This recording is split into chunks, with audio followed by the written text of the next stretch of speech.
नमस्कार, India report में आप सभी का स्वागत है। बिहार में इस बार किसकी बनेगी सरकार? बिहार में किस अलायंस के खाते में कितनी सीटें आएंगी और वाकई में किसी अलायंस को बहुमत मिलेगा भी या नहीं, या फिर वहां पर सरकार बनाने के लिए किसी किंग मेकर की जरूरत हो, यानी कि किंग मेकर के सपोर्ट के बिना वहां पर सरकार बन ही नहीं सकती है।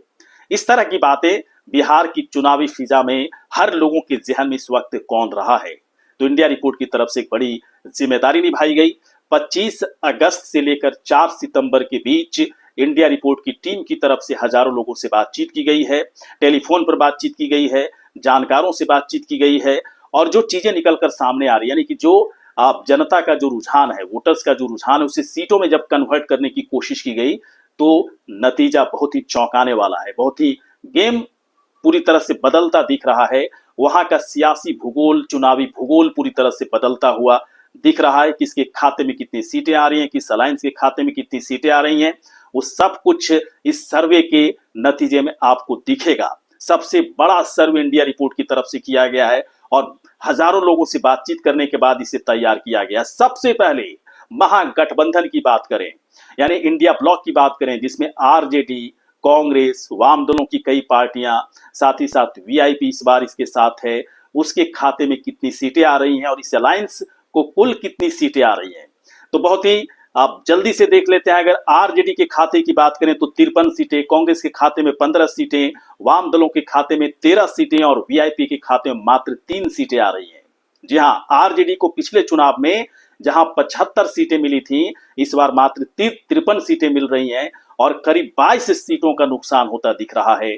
अगर कांग्रेस की बात करें तो पिछले चुनाव में 19 सीटें मिली थी, इस बार 15 सीटें ही मिलती दिख रही हैं, यानी कि 4 सीटों का नुकसान कांग्रेस को भी होता दिख रहा है। अगर वाम दलों की पार्टियों की बात करें तो पिछले चुनाव में 16 सीटों पर सफलता मिली थी, कामयाबी मिली थी वाम दलों को, इस बार मात्र 13 सीटों पर कामयाबी मिलती दिख रही है। नुकसान यहां पर भी 3 सीटों का है। और वीआईपी की बात करें तो ऐसा लग रहा है कि एनडीए से महागठबंधन में आने का फैसला वीआईपी का थोड़ा सा सही नहीं रहा है फैसला, क्योंकि एनडीए में रहती हुई 4 सीटों पर जीत मिली थी, लेकिन महागठबंधन में आने के बाद 3 सीटों पर ही जीत मिलती दिख रही है। 1 सीट का नुकसान है।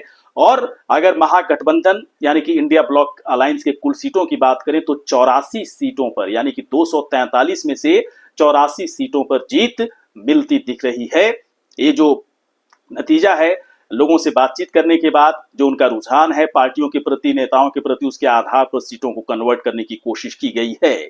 तो महागठबंधन के बाद अब बात करते हैं एनडीए अलायंस में हर पार्टी को कितनी सीटें मिली हैं। एनडीए में अगर पार्टियों की बात करें तो बीजेपी है, जनता दल यूनाइटेड है, एलजेपी, आरवी यानी कि रामविलास एलजेपी जिसके हेड है चिराग पासवान, और उसके बाद अगर हम उसके बाद इस अलायंस में हम है और फिर आरएलएम है।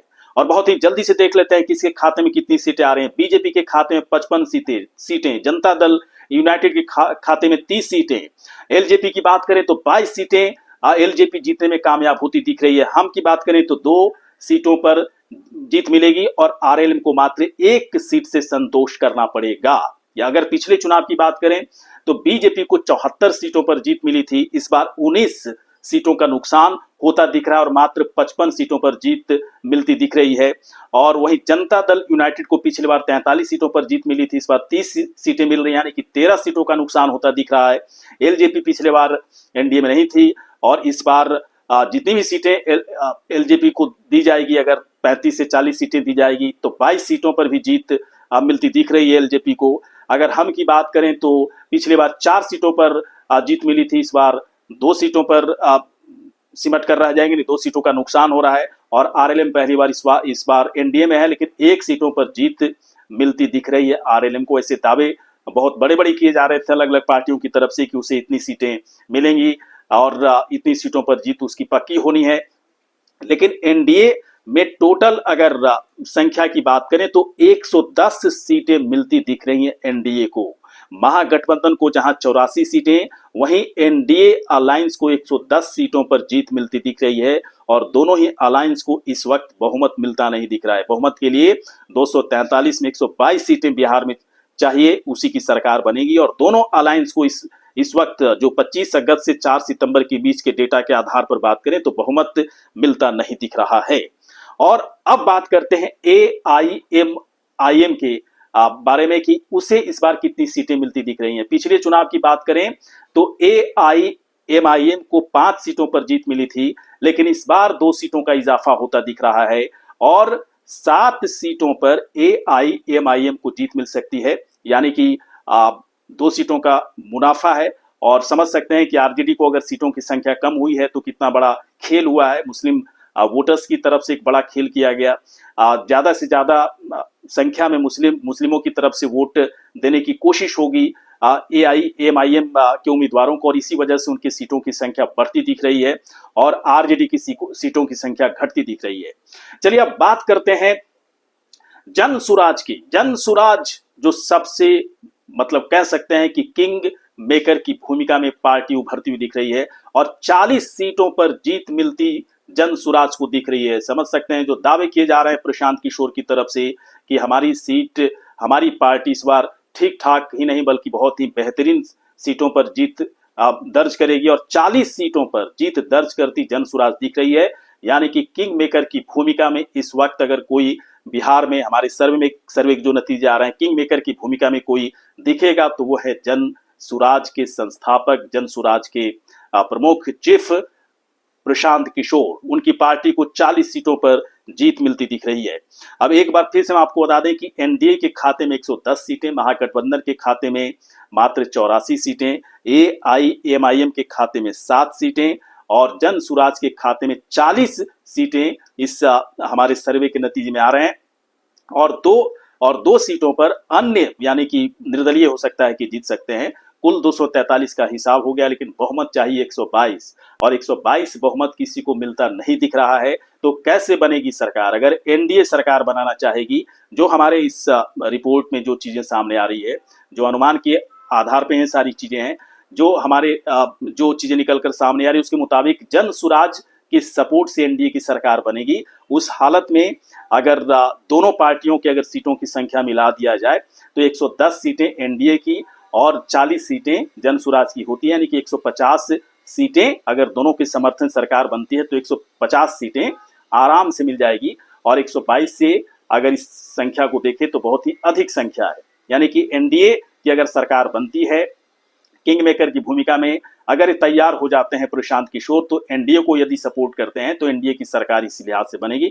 और उस हालत में कौन सीएम बनेगा, नीतीश बनेंगे या फिर प्रशांत किशोर बनेंगे या फिर चिराग पासवान बनेंगे, ये बड़ा सवाल है। वो एक अलग से शो बनाया जा सकता है कि अगर ऐसी स्थिति होती है तो कौन सीएम के प्रबल दावेदार हो सकते हैं, लेकिन इस वक्त किंग मेकर की जो भूमिका में है उसी को सबसे प्रबल दावेदार माना जा सकता है।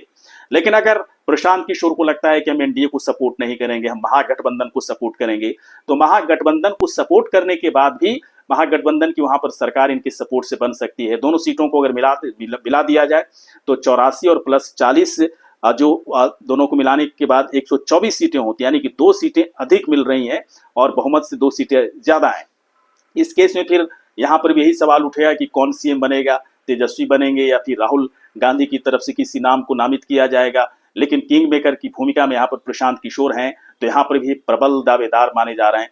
अगर इस तरह के हालात, इस तरह की स्थितियां यहाँ पर बनती है तो यानी कि बिहार में जो हमारे नतीजे हैं 25 अगस्त से 4 सितंबर के बीच लोगों से बातचीत करने के आधार पर उनके नेता के प्रति, पार्टी के प्रति, मुद्दों के प्रति, जाति, तमाम तरह की चीजों को ध्यान में रखते हुए उनके रुझान को समझने की कोशिश की गई। उसके बाद सीटों को जब कन्वर्ट किया गया तो जो नतीजा आया है वो यही है, बहुत ही चौंकाने वाला है और पूरी तरह से गेम पलटता हुआ दिख रहा है। यानी कि बिहार चुनाव में इस बार किंग मेकर की भूमिका में यदि कोई नेता है तो वो है प्रशांत किशोर। जनसुराज इस बार बिहार में एक बड़ा खेल करने वाला है और कई बड़ी पार्टियों का खेल बिगाड़ेगा भी और साथ ही साथ वो किंग मेकर की भूमिका में इस वक्त दिख रहा है। यदि आपको लगता है कि इसके अलावा भी आपको अगर लगता है कि बिहार में कोई और सीएम बनेगा या फिर किस पार्टी को कितनी सीटें आ सकती हैं तो आप अपनी राय कमेंट सेक्शन में जाकर रख सकते हैं। ये वीडियो आपको कैसा लगा? यदि अच्छा लगा हो तो आप हमें तुरंत सब्सक्राइब करें, कमेंट करें, लाइक करें, साथ ही साथ शेयर करें। नमस्कार।